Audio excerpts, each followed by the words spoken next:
Hey there, Candy Kids! This is a tutorial on how to make a character pattern multi-stitch candy cuff. Now, the website that I use to get my patterns is candypatterns.com. You probably, if you've been around for a while, have seen it or heard about it. It's a really old website. I'm really happy that it's still running. The first thing you want to do is actually click on the pattern, and that will pull up numbers. And I'm going to show you what we're going to do with those numbers in just a second. The other thing that you want to do is scroll down, and there's a bead count there. So it tells you exactly how many beads of what color you're going to need in order to make this pattern. So you can see I have my materials here. I have more than enough beads.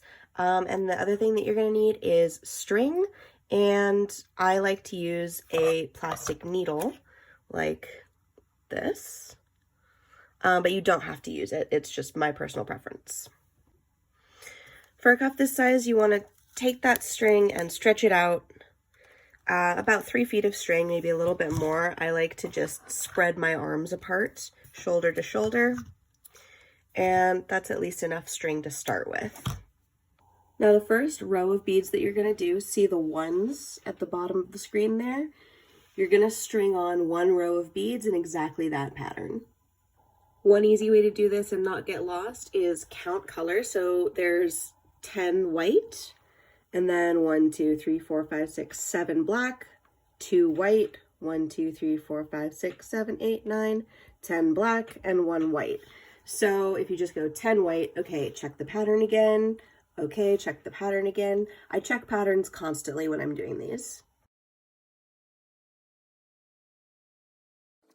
So I'm just going to show you speeded up how I put on the first row, and you can see that I do that pattern of white and then black and then white and then black. It's pretty simple. You just follow the pattern of the beads on that first row labeled with ones. And you can kind of see how that matches up with that bottom row. And then you're just going to tie it in a circle. I like to use a triple knot. You can also use a square knot, whatever knot feels good to you, but you want it to be secure so it does, it has a little bit of give, but it doesn't fall apart when you pull it like that. Then you're going to cut off this short end of the string.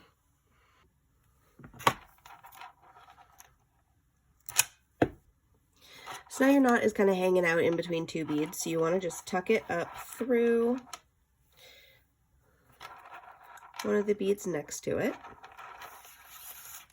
And we're going to start on our second row.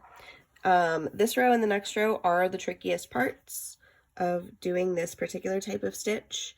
So don't worry if you have to redo them or if it takes you a long time. If you get these 2 rows right, the rest of it will be much easier. Something that I personally sometimes will do is get a cup or a water bottle to just kind of hold it steady in its pattern as I work around the circle. You don't have to do this, and I'm not going to do it for this one just so I can show you, but that is like a little trick that can help. Where is your string in this pattern? So you can see there's white, black, a little bit of white, black, and that one white actually connects back to the big white here. So this is all the big white, and we can see it's actually coming out of this one right here, and it's ready to go to this 2, the direction that it's facing. So you want to put it through 1 more black bead, so it's coming out of this one, and then you're in position to put that next black bead on there. So basically you want your string to be coming out of one of the upper white beads in the pattern. It doesn't really matter which one, you just want it to be one of the upper ones. So we're going to take our string and put it through that next black one so that we're in position to start building the cuff upwards. And then we are going to add beads in the order that the pattern tells us. So this specific pattern, we're starting with this 2. So it's going to be 1, 2, 3, 4 black beads, 1 white bead, 1 black bead, 1 white bead, 1 black bead. You get the idea. Like I said, I constantly refer to patterns as I'm making cuffs like these, and it's totally okay to go as slow as you need to go. So we're gonna add one black bead, skip a black bead, and put it in the next black bead, and pull that all the way through. So now it's basically sitting on top. Add one black bead, skip a black bead, all the way through. And you can see it looks a little funny. It's not super tight. I like to go through at the end of the row and tighten everything at once. That's just what is easiest for me. I am also, technically I'm doing this cuff backwards. It doesn't matter which way you go. You can go whichever direction works for you. I decided to go backwards or this direction just because that was kind of the way that my string wanted to go from how I knotted it. But it doesn't really matter. So you can see when you tighten it, they're starting to stand up. So now we add a white bead. Okay. And I'm going to speed up this next part just to get through this first layer, and then I'll show you what to do.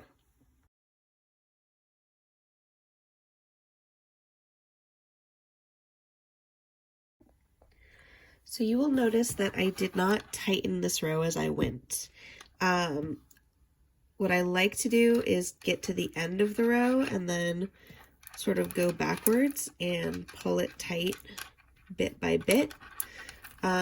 This is just for the first row or two. This is not what I do for the whole cuff. It just gives me a little bit more control over where the beads land. And it makes it easier for me personally to do this next step. So the next step, you'll see that the string is coming out of that first black bead that we initially came out of. And you're going to take your string and you're going to poke it up through the number 2 black bead, which was the first bead that we added for row 2. Now you're going to be coming out of that bead. And now you're going to start adding on row 3. And so the one thing I do want to caution is make sure that you know which beads are your row 2 beads and which beads are your row 1 beads, because it can get like twisted sometimes. And so you just want to check your pattern and make sure that you are adding beads in the right spot. The other thing that you'll notice is we're moving diagonally. So we started coming out of this bead on row 1. Now we're coming out of this bead on row 2.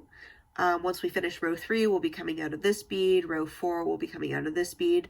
So it does go kind of like diagonal, and you have to double check and make sure that you're adding the right beads for your pattern. So I know I'm coming out of this bead, so I'm going to add 1, 2, 3 black beads, 2 white beads, 2 white beads, 2 white beads, and all white beads all the way around. That's how my brain works. That's how I think of it.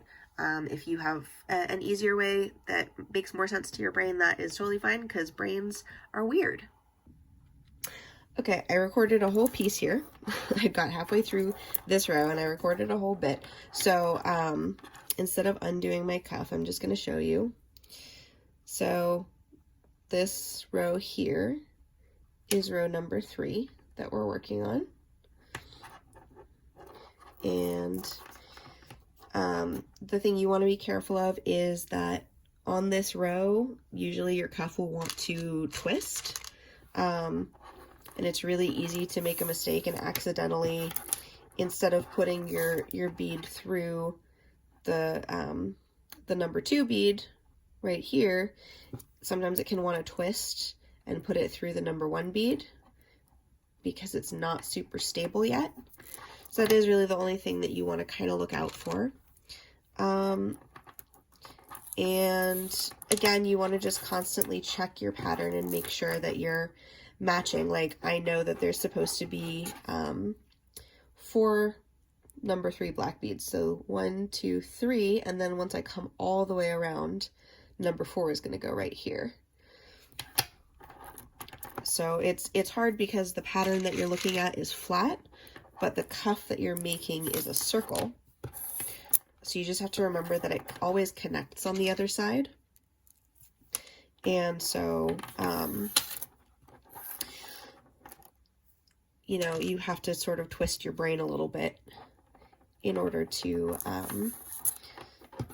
really be able to work with these patterns. And like, my brain gets twisty too. So here we just finished row 3.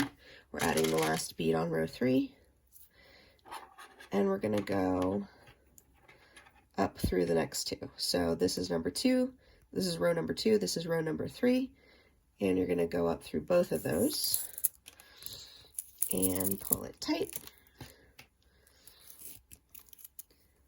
And now you're set up and you're in place to do row number 4.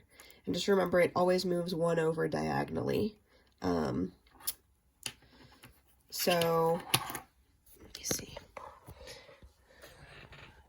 So now you're coming out of this bead, and so this is the number 4 bead you're going to do. So it's going to be 1, 2 black 4 beads, 1, 2 white 4 beads, and so on. You don't just always start from this end. You have to remember you're going up on a diagonal. Okay, so I'm going to show you one more time. We're on the 4th row now. And so you just put the bead in between the 2 beads sticking up.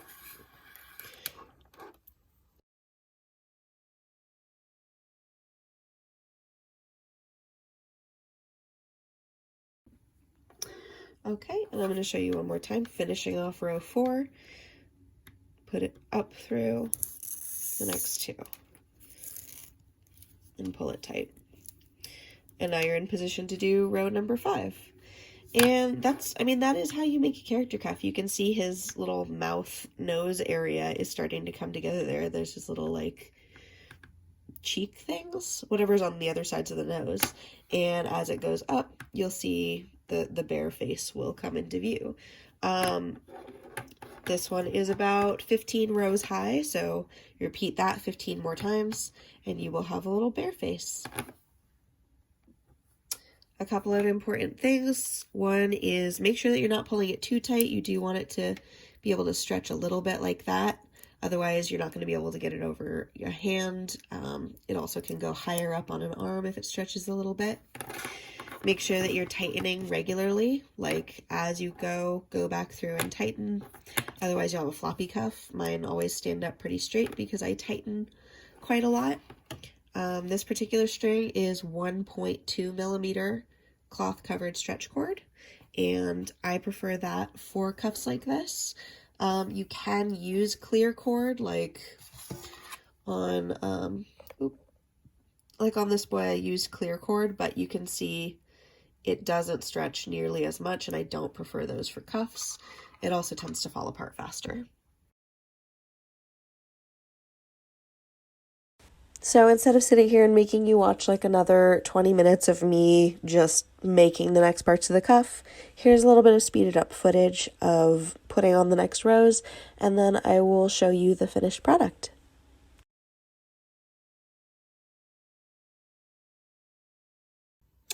Okay, so I'm just going to show you how to tie off this cuff actually. So now it's done. We've got the whole little dude on there. And you've got your string coming out at the top. So what I do to tie off my cuff is I'm going to tuck the string in that little gap right there, like that. And then tie a knot. So basically come up through here. See, it's essentially just like a granny knot.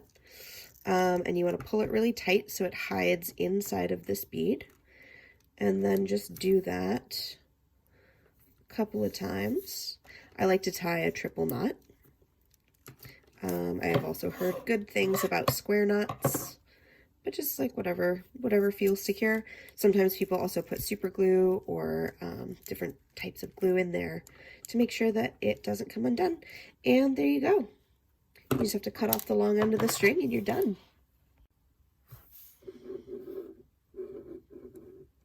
And that's how you make a multi-stitch character cuff.